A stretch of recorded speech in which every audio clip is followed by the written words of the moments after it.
नमस्कार दोस्तों, आज हम इस वीडियो में आपके साथ डिस्कस करेंगे काउंटर संक बोल्ट के बारे में। ये एक बोल्ट का ही टाइप है और स्पेशल पर्पस बोल्ट है। इसका जो हेड होता है वो कोनिकल शेप का होता है, जैसे आप इस डायग्राम में देख पा रहे हैं कोनिकल शेप होती है और इसके ऊपर एक्सटर्नल थ्रेड बने होते हैं, इसलिए इसको एक्सटर्नल थ्रेडेड फास्टनर कहते हैं।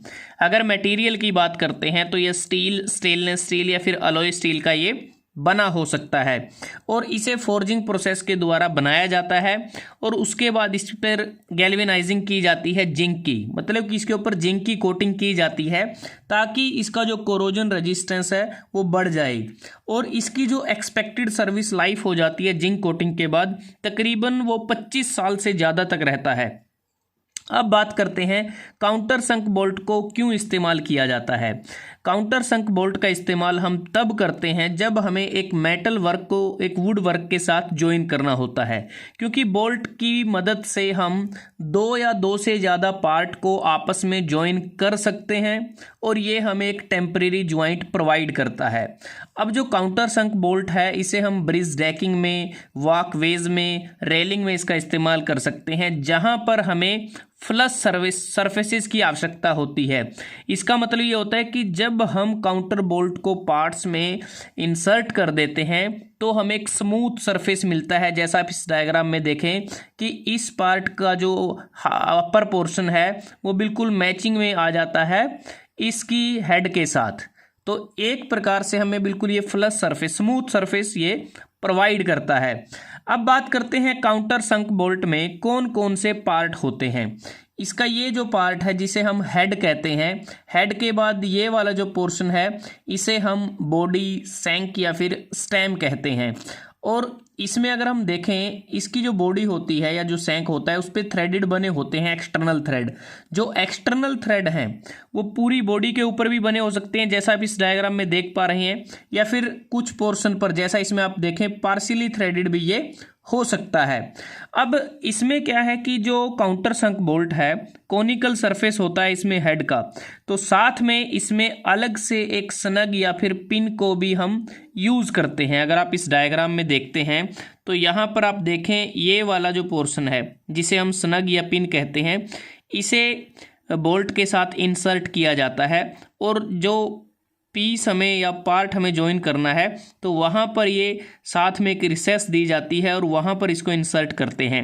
पिन को हम इसलिए इंसर्ट करते हैं जब बोल्ट के ऊपर नट को टाइट करना होता है तो उस दौरान जो बोल्ट है वो रोटेट न करे, तो इसकी रोटेशन को प्रिवेंट करने के लिए पिन या फिर स्नग का इस्तेमाल किया जाता है। और ये बिल्कुल ही अगर हम बात करें हेड के जस्ट नीचे होती है, सैंक के साथ ही अटैच हो जाती है।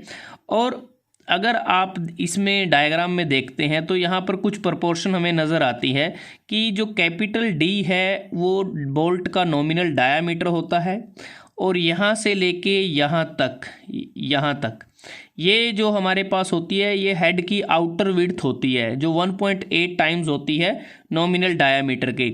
और उसके बाद ये जो स्लोप होता है हेड का इंक्लिनेशन अगर हम देखें तो ये 45 डिग्री होता है बेस के साथ। और विड्थ ऑफ पिन की अगर बात करें, ये जो पिन हम इंसर्ट करते हैं साथ में इसकी जो विड्थ है वो 0.12 टाइम्स होती है नॉमिनल डायामीटर के, ये इसकी प्रोपोर्शन रहती है। लेकिन कई बार हम पिन की जगह पर बोल्ट के हेड पर हम क्या करते हैं स्क्वायर नेक को भी प्रोवाइड कर देते हैं। अगर आप इस डायग्राम को देखते हैं यहाँ पर आप देखेंगे कि ये जो बोल्ट है यहाँ पर इस पे स्क्वायर नेक को प्रोवाइड किया गया है, तो ऐसे बोल्ट के प्रयोग के समय हम पिन या फिर स्नग का इस्तेमाल नहीं करते, क्योंकि ये जो स्क्वायर नेक है ये बोल्ट को रोटेट होने से रोक देती है जब नट को टाइट किया जाता है बोल्ट के ऊपर। तो यहाँ पर इसकी अगर प्रोपोर्शन देखते हैं, जो स्क्वायर की नेक है उसकी जो साइड है वो तकरीबन उसकी जो लेंथ है वो 0.8 टाइम्स होती है नॉमिनल डायामीटर के।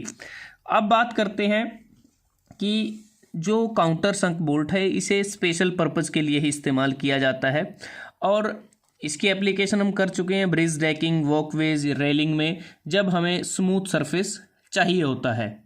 तो दोस्तों आज हमने इस वीडियो में आपके साथ डिस्कस किया बोल्ट का इम्पोर्टेंट टाइप काउंटर संक बोल्ट के बारे में।